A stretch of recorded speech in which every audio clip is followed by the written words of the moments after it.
Hi, Jeff Bridgman here in York County, Pennsylvania, owner of Jeff R. Bridgman American Antiques, dealer in antique American flags and folk art.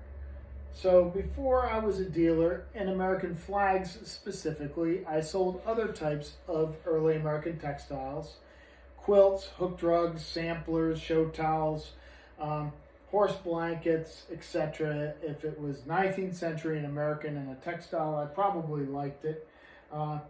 Didn't sell too much clothing, but quilts were a particular specialty. I was a collector of them then and still am.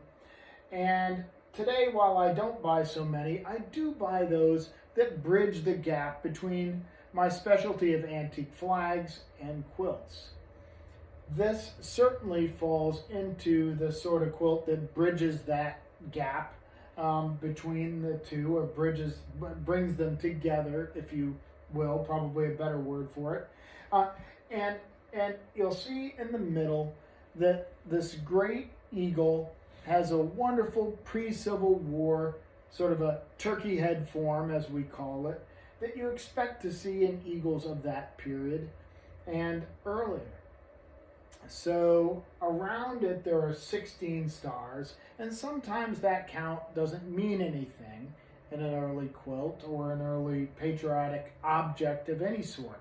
Sometimes the star count is just decorative. That is not the case here, and I'll show you why. But first I'd like to bring you in and show you this a little bit closer so that you can see some of the fabrics and see why this is so great. So let me turn the camera around and I'll show you what I love about this. Now, there's a pretty fair amount of use of blue calicos in the late 19th century, but you don't see so many in the mid-19th century. Here there are two different types. One is used in the eagle itself, and the other is used in the stars. So the three stars down in the corner have the same calico as the eagle, but the other 13 use a different calico with a very similar pattern. And this is definitely a pre-Civil War blue and white American calico fabric. And look at the background that it's on. This is men's shirting. You can see the ribbed and diagonal weave textile that makes up the back of the background. But if you turn this around and look at the back of the quilt itself, which I can do because we removed part of it from its mount, you can see that there's a wonderful early homespun back.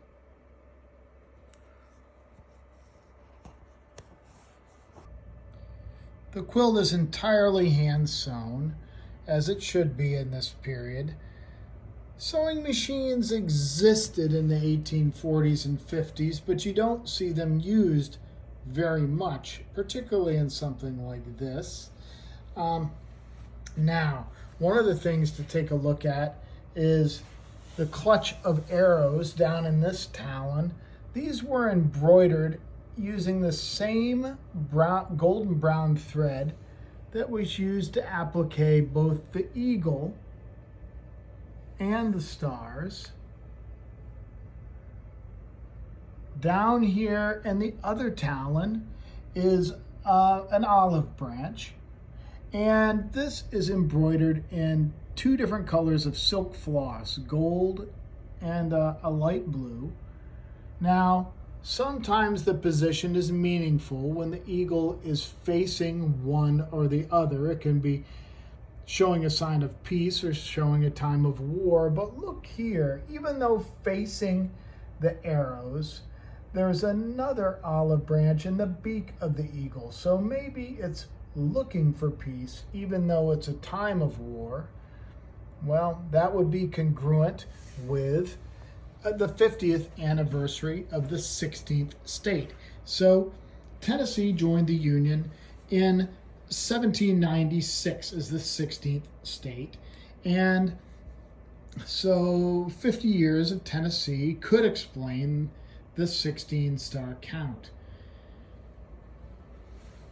I would give less credence to the count if there weren't also 16 stripes or pales, if you will, on the shield of the eagle. The count is definitely meaningful here, and that's really interesting to see. For some reason, maybe they just ran out of floss, or maybe this is the way they wanted to do it. The olive branch here is done entirely in light blue. Now, there was more than one reason to make a 16-star object in this period.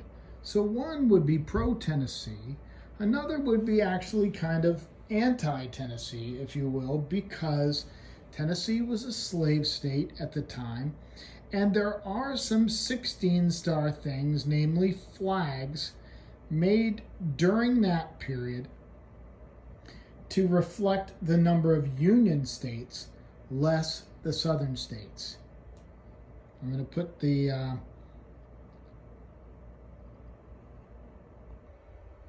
it's so unusual to see a federal shield on the eagle's breast without red, white, and blue, without stars, but yet absolutely meaningful.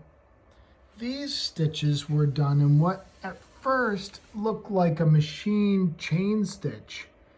And on flags, you won't see that until the late Civil War, in my experience, although machine chain stitching was very early. In fact, the first machine ever invented, which was to sew leather in England in the 1790s, did a chain stitch.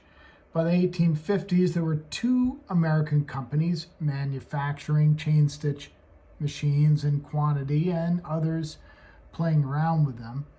But I was able to view this from the reverse in one small place, and that left no doubt that it was hand done. Stitches at an angle and varying in size, and quite amazing to see. Also, the eye of the eagle is done in the same way. And while you can't see it here in the video well, up close, this is done with a whole bunch of stitches, some of them tiny and some of them big, and absolutely hand done. For some reason, they used just blue silk floss here in the other olive branch. Don't know why. Ran out, or who knows. But pretty cool. Now, at any rate, there is another reason for the use of 16 stars in a textile at this time. Research into 16-star flags at that time has led to the theory that 16 stars was in use to represent the number of Union states at the time and actually exclude the southern states, and which would exclude Tennessee, interestingly enough. The time period that occurred, when we had 16 Union states, or 16 non-slave states, if you will, was in the period between 1850 and 1858, right after California joined the Union. So we have 16 stars, 16 pales. Is it reflecting that? Well, the U.S. Navy was flying 16-star flags at the time. I've owned 3 of them, I believe. They're 1850s, and even you can see those being flown by ships into the Civil War if the flag didn't get destroyed beforehand. And in addition to that, in 1856, what happened? Well, that was the first year in which the Republican Party was running a candidate on the anti-slavery ticket. That's John Fremont, the man who opened up California to statehood. And in a pro-Fremont, anti-Buchanan anti-Millard Fillmore, because the three candidates in that year, that was Know Nothing's party, was Millard Fillmore, and Democrats. Democrat Party was James Buchanan, winner of the election. But there is a wonderful broadside, fancy term for poster, if you will, in the 19th century, that displays a 16-star flag in the middle, and off to one side it says all north, no south. Very, very clear historical message of why 16 stars was meaningful to abolitionists. So, kind of a fun thing to, wonder about. Was this a pro-Tennessee quilt? Probably not. Probably here, this is, looks more like a New England quilt to me. Tennessee, they did make some nice quilts, so it's not that they couldn't produce this there, but it looks more like a New England object, or Pennsylvania, or Ohio, potentially. Some reason it just doesn't ring Southern to me, but, I could be wrong.